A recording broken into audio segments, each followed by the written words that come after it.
The cycle of economic boom and bust is commonly called the business cycle, as if it were a natural occurrence like the hydrological or carbon cycle. These natural cycles are ultimately driven by the sun. But what is it that drives the business cycle? One answer is the supply of money. And as we have seen, the supply of money is dependent on loans. So let's look at what happens during the lifetime of an individual loan. We've seen how bank credit is nothing more than the bank's promise to pay, which the bank has created on its books to balance the borrower's promise to pay that it has received. The bank's promise to pay is usually spent on some real good or service and allowed to circulate, making the efficient exchange of goods and services easier to accomplish. As a medium of exchange, today's promise to pay money is unsurpassed in its usefulness and flexibility. However, because no money is created to pay the interest, a seemingly impossible situation is created. On the face of it, if borrowers had to pay the interest they owe all at once, they would have to fight it out for a limited sum of existing money that was very much less than the total owed. The percentage that would be unable to pay off their loans would be simple to calculate. However, interest is usually paid over time, not all at once. If this interest income is recycled into the general economy as spending, it can be available to be earned repeatedly. Once we understand this, the question of whether interest is actually unpayable becomes more perplexing. Is there such a thing as a sustainable system of lending that does not produce mathematically inevitable defaults? In the Middle Ages, usury, meaning charging interest or any form of making gain solely from having money, was condemned as a sin. While the justification was moral, the reason was practical. In a fixed money supply like gold, anyone systematically rolling over all of their loan money at interest will soon end up with all the money. This problem was a big factor in the ruin of Rome. Private accumulations of gold forced the government to mint coins made of base metals instead of the real thing. Debased currency led to failing confidence and ultimate decline. The lesson was well learned. For the next 1,000 years, the Roman Catholic Church declared collecting interest on a loan to be a sin punishable by excommunication.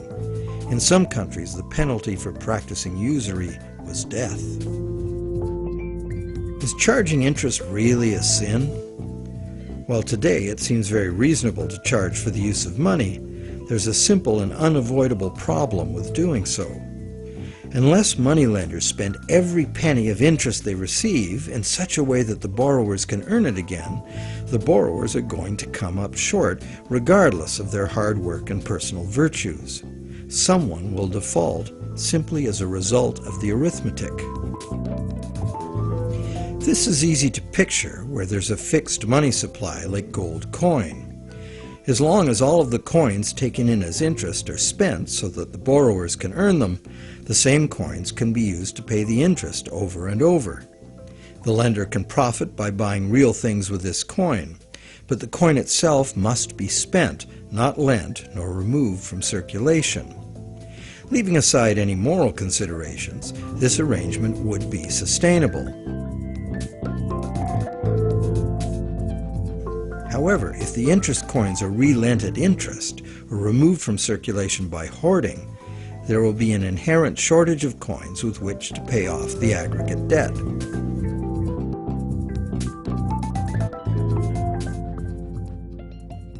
The situation is essentially no different in our current debt-based system. As we have seen, nowadays virtually every dollar comes into existence as debt, with a scheduled appointment to be extinguished as a principal payment on the loan that created it. Thus, for all borrowers to be able to make their payments of principal plus interest, two things must be true. The dollar created as the principal of the loan must be available to be earned by the borrower in order to make the principal payment that extinguishes that dollar. And every dollar the borrower pays to the bank as interest must also be available to be repeatedly earned by the borrower so that it can be paid as interest again and again. There is a common theory, undoubtedly popular with lenders, that because the banks spend their interest earnings as operating expenses, interest to depositors, and shareholders' dividends, there is in fact enough money released back into the community to make all payments. However, like the idea of absolute shortage, this is an oversimplification. Picture what happens if someone else, such as you or I or an institutional non-bank lender, obtains this dollar and then lends it out at interest. Well, now that same dollar is simultaneously owed to two lenders and has two simultaneous interest charges attached to it. In addition, if this dollar is loaned, repaid, and reloaned by the secondary lender, it is not available to pay off the principal of the loan that created it, except as another loan. So, can we borrow from Peter to pay Paul and borrow from Paul to pay Peter? This gets interesting. We can. However, each time money is borrowed, there's an interest charge added that also must be paid. If all added interest charges can be earned, all payments can be made. On this basis, many economists and defenders of the current system claim there can never be a shortage of money and all payments can be made. But this seems to be a false assurance. For instance, if secondary lenders capture some of the money needed to retire the loan that created that money, the original loan can never be retired.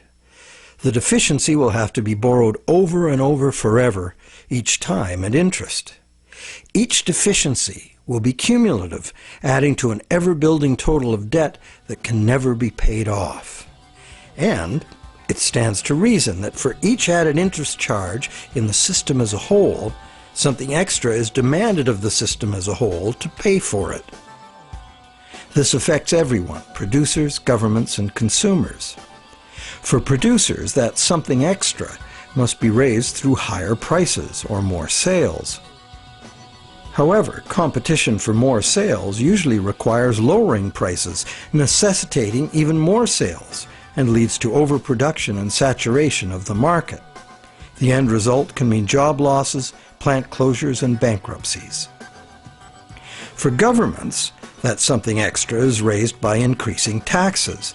But increasing taxes drains money from the productive economy, resulting in a reduction in the collective ability to pay taxes, which then necessitates increased government borrowing and additional interest charges.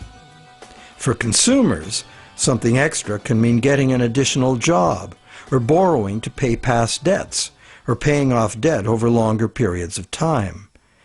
However, competition for jobs tends to lower wages, and paying over longer periods of time adds enormously to the amount of interest owed. And of course, borrowing to pay off past debts is like trying to fill a hole with more hole. And that is the situation we find ourselves in today. Producers can't sell more because consumers can't afford to buy. Governments are cutting taxes, not raising